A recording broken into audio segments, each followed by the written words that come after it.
Hi everyone, and welcome back to FPL with me, Got No Skill, as we preview the mini double game week 34. But first, let's see how I went in the blank game week 33. So with a score of 71, which was almost double the average, it turned out to be a great game week. And a large majority of my points came from big scores from the boys in blue, with Captain Hazard and Vice-Captain Vardy both getting 16 points. But apart from them, there were mostly blanks, with the Arsenal ones meaning that my -4 hit to get them in didn't pay off, hopefully yet. But luckily, my 67-point net gain was still good enough to get me my 6th consecutive green arrow, which now puts my overall rank inside the top 20k for the first time this season. But as for my predictions, I only got half of them correct.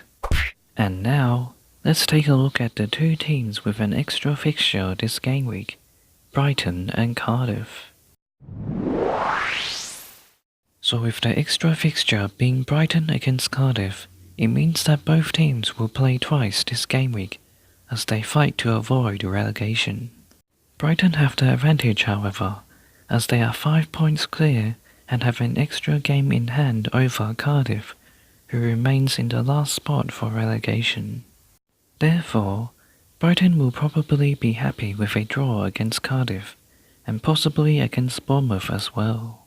This means that they're likely to prioritise not conceding over scoring goals, which I think makes their attacking options less attractive. However, if you do go for one, then Glenn Murray is your best option by far, as he's Brighton's top scorer with 11 league goals, which is one shy of his best ever record from last season. And given the significance of both games, I think there's a good chance that he'll start both, despite being the league's oldest striker. However, I don't think his point ceiling is too high, since if Brighton do manage to score first, then I think they will shut up shop and defend with everything they've got.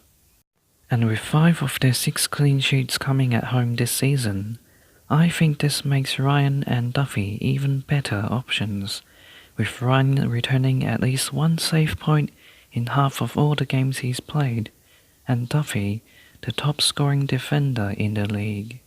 The only slight concern is that they are away at both Wolves and Spurs in their following double game week, which means that they really need to get a sizable score this game week to justify having them over teams with a better pair of fixtures in double game week 35, such as Watford and Southampton.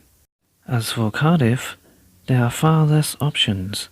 In fact, I think there are only 2 worth considering, starting with average.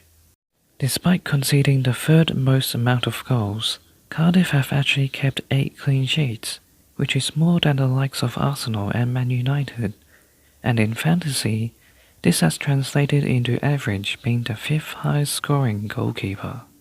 And this has largely been down to him being the 2nd highest saving goalkeeper, 3 of which were from penalties, making him a safe pair of hands to have in this double game week. And the other most promising Cardiff option is Camarasa, as he's been their most informed player, with 2 goals in his last 3 game weeks.